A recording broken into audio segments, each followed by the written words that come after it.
A gente já tinha organizado o Mino Day ano passado, né? Só que a gente sabia que a gente queria fazer uma coisa muito maior esse ano. De ano passado já foi um inferno de fazer. Mas uma coisa que a gente queria fazer esse ano e conseguiu fazer, que a gente não fez antes, foi conseguir trazer os artistas. Eu como autor também, estando dentro, por mais que dentro né, ali no backstage do negócio, uma das coisas que eu sempre achei mais legais da editora foi justamente essa capacidade de captar os autores e autoras no mesmo espaço, assim. Acho que como artista é raro você ter esse tipo de momento, assim, onde você tem uma interação próxima e tranquila e com tempo de dialogar com vários outros artistas e vários outros artistas. Então acho que uma das coisas que eu acho mais legais, assim, tipo, foi massa, a gente conseguiu trazer todos os autores e autoras que a gente tentou, assim, praticamente. A parte de mídia é uma coisa que a gente sabia que ia bem, porque a gente juntou com uma galera muito boa, assim. A gente fechou com uma galera que a gente confiava muito, assim, só. Então a gente sempre tenta só, tipo, cooptar parceiros e parceiras que a gente acredita de verdade no trabalho, no que a pessoa está ali dizendo. Mais ou menos assim, entre meia-noite e 1h da manhã, que foi a primeira hora do Mino Day, já tinha estourado de vender na Amazon, nas lojas, os vídeos estavam tendo muita resposta, os youtubers estavam impressionados, assim, a própria Amazon ligou pra gente e falou, cara, tá muito maluco aqui, tipo, a galera que nem tava participando como parceiro de vocês tá implorando pra entrar, pra fazer não sei o quê, porque tá todo mundo ouvindo falar. Acho que a gente conseguiu bombar bem o Mino Day e eu acho que tem muito a ver, dessa vez teve muito a ver com os autores e as autoras, que são meio que a identidade, são completamente a identidade da editora. E eu acho que ainda existe muito uma relação de confiança de público, assim, individualmente, o público de cada artista, assim, no trabalho e na palavra dos artistas, assim. A ideia era muito essa, né? Tipo, a gente queria que fosse uma celebração, assim, né? A ideia do Mino Day sempre é essa, não é, tipo, só...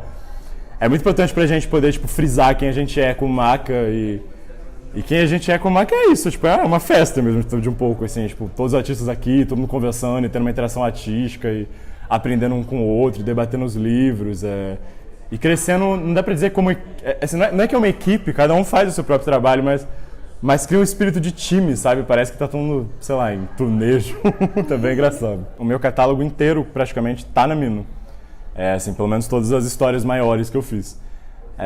Eu comecei, assim, eu fiz várias histórias curtas, participei de coletivo e acho que quando eu comecei a fazer quadrinho no Brasil, uma coisa que tinha muita força eram as antologias, então tinha samba, beleléu, então eu acho que existia essa ideia de que um coletivo, uma antologia era o jeito certo de você começar, assim, com histórias curtas e se juntando com pessoas que também tivessem interessadas em produzir e discutir quadrinhos. E foi isso que eu dei sorte de conseguir fazer, assim. Eu juntei com um coletivo, a gente chamava... Cara, não faço a menor ideia, porque a gente chamava Trapezistas de Estrada. Não tem sentido. E, enfim, aí eu comecei a produzir ali, a gente fazia histórias curtas e sempre pra internet. E aí, quando eu tinha acho que 14 anos, me apareceu uma chance massa, porque o João Montanaro, que é um outro quadrinista novo, saiu da Folha. E ele saiu da Folha não, ele saiu da Folhinha, que é o caderno infantil da Folha, e foi pra fazer a Charge, que até hoje ele faz muito bem, inclusive. E aí quando ele abriu vaga na Folhinha, eu acho que pelo marketing eles precisavam de outro menino de 14 anos de idade. E aí calhou de ser eu, assim, apesar de ser uma merda meu trabalho na época. Mas foi uma chance ótima, porque foi onde eu consegui me desenvolver. Acho que esse é o meu único trabalho, assim, que não dá para as pessoas terem acesso, porque ele não foi coletado até hoje, assim, que são essas tiras da Folhinha. Foram acho que 4, 5 anos de tira. No meio disso eu comecei a fazer minhas histórias maiores, aí tem o Ramatan, que tá na Mino. Eu não sei se dá para dizer que tem um gênero exatamente Eu não sei nem se cada uma das histórias é fácil de categorizar num gênero, apesar de eu gostar muito de quadrinho de gênero, de cinema de gênero, de literatura de gênero. Isso é uma pesquisa que eu faço, eu tenho meio dificuldade de conseguir classificar. Mas o Ramatan é uma história romântica, assim, trata do término de um namoro, assim, é uma história bem curta. Como a maioria dos meus trabalhos, ela vem de um estudo paralelo de pintura e de poesia com possibilidades referenciais para quadrinho, assim. Então eu tava tentando, foi onde eu comecei a experimentar com isso, eu tava tentando jogar com essas ideias de fluxos poéticos e com uma coisa imagética que fosse menos sequencial, estritamente em sequência, assim, do que captando imagens que pudessem potencializar o texto de alguma maneira, independente de onde elas viessem. Aí a Ilha já é um trabalho muito maior, a Ilha é um trabalho que só aconteceu por causa da Mino. Jamais, naquele momento da minha carreira, eu teria condição de fazer uma história de 140 páginas coloridas e publicar. Primeiro porque eu não teria terminado se não fosse a Jana editando, e segundo porque eu não tinha como publicar uma história colorida se não fosse uma editora maluca, que nem a mina, que apostou nesse trabalho na época. E aí depois disso eu fiz o Cais, o roteiro da Janaína. Foi meio que o prelúdio, assim, pra história. A gente não sei se, acho que a gente não sabia que era o prelúdio, mas virou, assim, pra história que a gente tá trabalhando agora, que é o Diana, que é uma história maior. O Diana a gente começou, assim, logo depois que a gente acabou o Cais, em acho que 2016, assim, a gente terminou o Cais, fez muito rápido, ele acho que foi 15 dias de produção, eram 20 e poucas páginas só. Foi muito... O texto era um fluxo, o desenho foi em fluxo, foi doloroso, assim, mas saiu, foi rápido, assim. E logo depois que a gente terminou, a gente se viu completamente obcecado e apaixonado pela personagem principal, que é a Diana, e por essa história que a gente meio que espalhou na mesa, assim, mais ou menos com o Cais, e que a gente queria contar de verdade agora. E a gente começou a trabalhar no Diana. Tá sendo um processo muito doloroso e longo. A gente já jogou fora 2 versões do quadrinho de 110 páginas cada. E é o quadrinho que a gente tá fazendo agora. Ele trata da Diana. Ela é essa menina que mora no interior do Nordeste, e o quadrinho meio que é quase um romance de formação, assim. Ele pega a história da Diana e vai meio que cruzando as paisagens do Nordeste conforme as paisagens mentais dela vão mudando e ela vai amadurecendo, assim. Ela sofre uma perda, uma desilusão horrível e se vê lançada numa jornada, assim. Deve ser bem grande, provavelmente vai ter umas 250 páginas do quadrinho coloridas. Eu gosto muito de pensar em processo, assim, sempre foi uma das coisas que mais me moveu para criar. Eu sempre sinto que a história ela é sempre meio que um mapa do gráfico, assim, do processo que você atravessou para fazer o quadrinho, sabe? Então não acho que ele não é tipo, só o que acontece quando você faz uma história. Eu acho que na verdade é do processo que vem as histórias, assim, né? O que está acontecendo durante o seu processo, enfim, vai delinear completamente como a sua história vai ser. A Ilha foi um processo muito turbulento e o quadrinho é turbulento. O Ramatã foi um processo muito conciliador, assim, pra minha cabeça, e o quadrinho é muito conciliador, então acho que sempre tem muito a ver, assim. Pra eu conseguir fazer um quadrinho, é mais do que uma questão de começar a fazer o quadrinho, ou enfim, de estruturar como eu vou trabalhar. O que eu preciso para conseguir fazer uma história é entrar no estado de espírito daquela história, assim. Eu acho que o Diana a gente jogou fora 2 vezes, justamente por uma questão de processo, porque eu acho que pela primeira vez eu fiz um quadrinho, assim, por mais que a gente tenha feito Cais, mas o Cais é pequeno e estava muito dentro da minha zona de conforto, assim. Pela primeira vez eu tive que fazer um quadrinho que não só saía da minha zona de conforto na temática, em tudo, mas que era um quadrinho que eu não tinha escrito. E eu não levei isso em conta durante 2 versões inteiras do processo.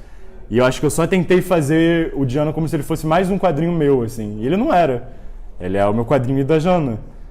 E eu acho que quando isso clicou na minha cabeça, assim, que eu comecei a conseguir fazer o Diana agora de verdade, porque é uma história que é muito fácil quando você mesmo escreve, você mesmo desenha a sua história, porque você já está escrevendo a história sabendo as coisas que você quer trabalhar e as referências gráficas que você quer ter e os artistas que você quer que, de alguma maneira, tipo, sejam parte do escopo de influência do projeto.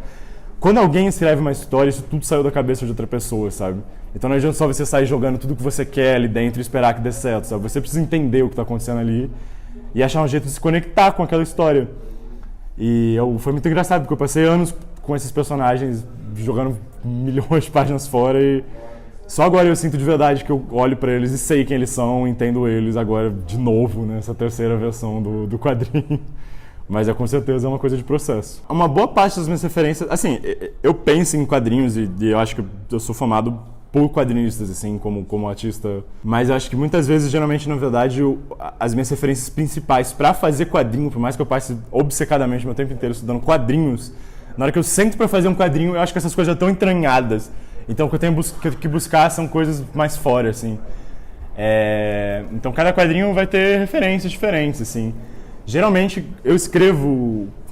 quando eu escrevo meus quadrinhos, que é o caso de todos até o Cais, as minhas referências são principalmente de poesia e um pouco de literatura, de romance, assim.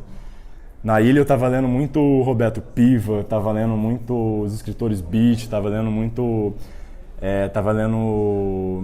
muito Jorge Lima. Então, sei lá, eu acho que tinha meio esse cruzamento de sei lá, um psicodelismo com uma coisa muito brasileira, com uma coisa meio rasgada e, sei lá, adolescente, assim.